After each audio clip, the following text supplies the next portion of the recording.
دوستو ہمارے چینل پاک ویوز ٹی وی کو سبسکرائب فرمائیں، شیئر فرمائیں اور لائک فرمائیں، شکریہ۔ بسم اللہ الرحمن الرحیم، الحمدللہ رب العالمین والصلاة والسلام علی رسولہ الکریم، اما بعد۔ پاک ویوز ٹی وی محمد منشا، السلام علیکم جناب۔ اس پروگرام میں ہم دیکھتے ہیں کہ میاں محمد نواز شریف کے جو ذاتی معالج ہیں ڈاکٹر عدنان، آپ کو خبر مل چکی ہوگی کہ انہیں پارک لین کے ایریا میں وہ واک کر رہے تھے، سیر کر رہے تھے، جیسے بندہ ذرا ریلیکس ہوتا ہے۔ تو اس واک کے دوران ان پر پیچھے سے کچھ لوگوں نے حملہ کیا، راڈ انہیں مارا گیا اور پھر ظاہر ہے یعنی زد و کوب کیا گیا۔ تو انہیں گویا اپنے شانوں کے پیچھے، کندھوں کے پیچھے چوٹیں آئیں، ان کے سر پر بھی چوٹیں آئیں اور خاصی چوٹیں آئیں، انہیں ہسپتال میں لے جایا گیا تو وہ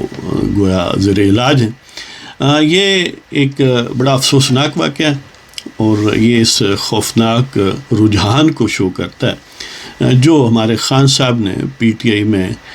اپنی ایک سمجھ لیں کہ نان سینس قسم کی بغیر سوچے سمجھے لفاظی اور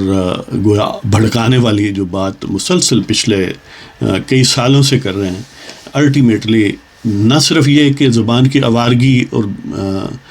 یعنی وہ الفاظ جو کبھی گالی سمجھے جاتے تھے وہ اب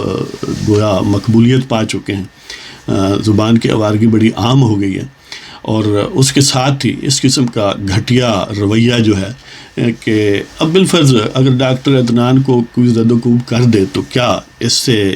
ان خان صاحب کے مخالفین دب جائیں گے؟ کیا اس سے اس کی سیاست بڑھ جائے گی؟ یعنی یہ اس قسم کی آمکانہ باتیں عموماً گھٹیا لوگ جو ہیں وہ بہرحال کرتے رہتے ہیں۔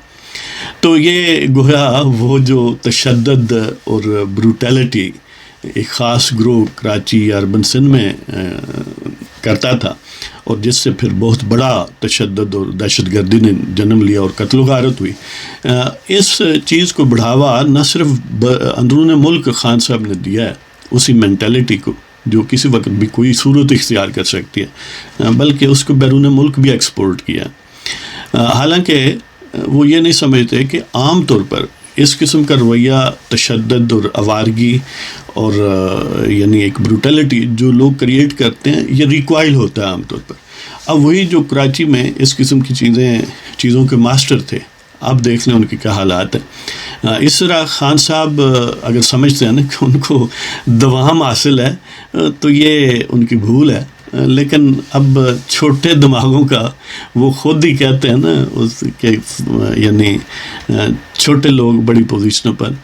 تو یہ گھٹیا لوگ جو ہیں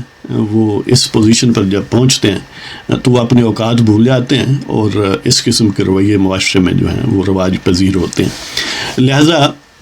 یہ بالکل اسی طرح کی ذہنیت ہے جو خان صاحب نے پروموٹ کی ہے، اور دیکھ لیں آپ اس کا اثر۔ ظاہر ہے اس کا رد عمل ہو سکتا ہے، ہم چاہتے ہیں کہ اللہ نہ کرے اس قسم کا ایک بالکل کامن رد عمل ہو جائے، اس لیے کہ بہرحال ہر ایک کے دو ہاتھ تو ہوتے ہی ہیں، یعنی اگر کوئی مجھے گالی دے تو میں بھی دے سکتا ہوں نا، یعنی زبان تو موجود ہے، اس طرح کوئی میرا گریبان پکڑے میں اس کا پکڑ سکتا ہوں، یعنی یہ کوئی مناسب طریقہ تو نہیں ہے، لیکن ظاہر ہے ایک گھٹیا پن جن کے نزدیک وہی ایک ٹیکنیک ہو دنیا میں، تو ان کو کیا کیا جا سکتا ہے؟ تو اس پر صرف افسوس ہی کیا جا سکتا ہے اور دعا کی جا سکتی ہے کہ اللہ تعالیٰ اس قسم کے رویے سے لوگوں کو محفوظ رکھے اور اس قسم کے شر سے محفوظ رکھے۔ تو اس کے ساتھ ہی آپ کی اجازت لیتے ہیں، خدا حافظ۔